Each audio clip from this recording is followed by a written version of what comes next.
How to Build God, Honoring Wealth Without Losing Your Soul, Faith, and Money. Welcome back. We're diving deep into a vital topic today: how to build God, honoring wealth without losing your soul, faith, and money. Is it okay to want to be wealthy? Is it humble to aggressively pursue a real estate empire? Those are questions I hear all the time, especially from people of faith who feel torn between ambition and humility, between building wealth and staying spiritually grounded. Here's the pivot, and I want you to lean in closely. The answer isn't about the size of your portfolio, it's about the purpose behind your profit. And today, I'm going to share 3 practical steps I personally use to make sure my wealth-building strategy is rooted in sound stewardship, not ego, fear, or comparison. If you've ever felt anxiety, guilt, or confusion about money and faith, this episode will give you clarity, direction, and confidence.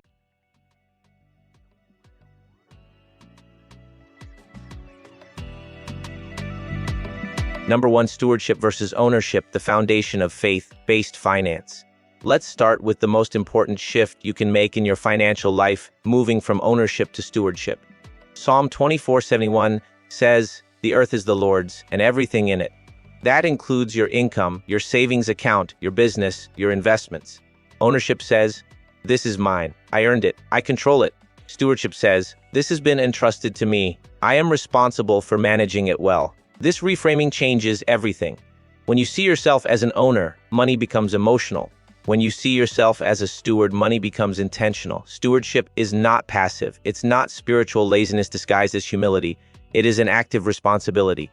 A good steward tracks what comes in, plans where it goes, protects what's been entrusted, multiplies it wisely. Faith-based finance is not about rejecting wealth. It's about respecting responsibility. And here's a truth many people miss: God does not bless chaos. He blesses order. If you want peace around money, stewardship is the starting line. Number 2, the gospel and growth, why multiplication matters. Now let's talk about growth, because this is where many believers feel uncomfortable. In Matthew 25, Jesus tells the parable of the talents. 3 servants receive resources. 2 invest and multiply. 1 hides what he was given. The servant who did nothing wasn't punished for losing money. He was corrected for failing to grow it. That tells us something very important: that growth is not greed.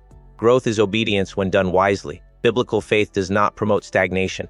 It promotes faithful multiplication. Modern application: budgeting is a growth tool. Investing is a growth strategy. Education and skill building are growth accelerators. If your money is sitting still, ask why. Is it fear? Is it a lack of knowledge? Is it avoidance? Because burying potential out of fear is still mismanagement.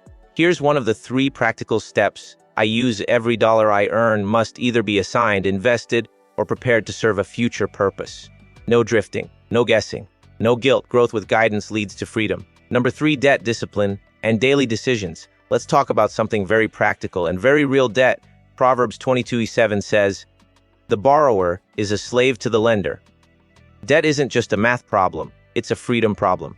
Now let's be balanced here. Not all debt is the same. There's consumer debt, buying things that lose value; strategic debt, assets that generate income or opportunity. Faith-based financial wisdom calls us to discernment, not extremes. Here's the second practical step I use. I eliminate consumer debt aggressively while being cautious and strategic with leverage.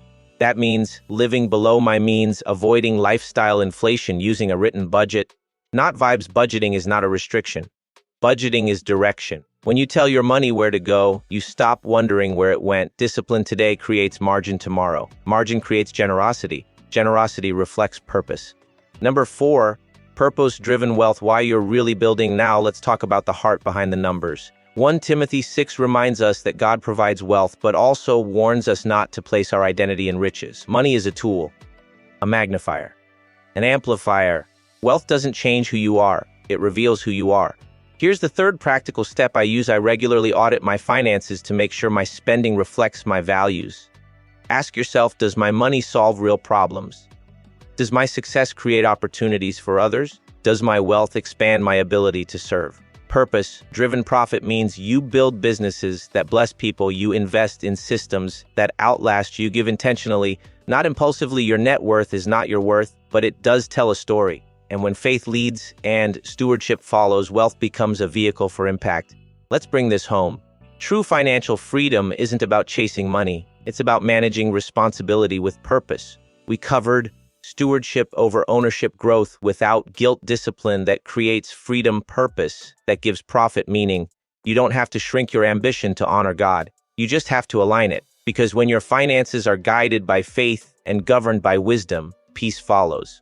If this episode helped bring clarity to your money and your mission, here's what I want you to do next. Subscribe and follow the Francois Entrepreneur Podcast so you don't miss future episodes on faith, finance, and purposeful entrepreneurship. And if you know someone wrestling with money and meaning, share this episode with them. This is Davidson. We're not just building wealth, we're building legacy. I'll see you in the next episode.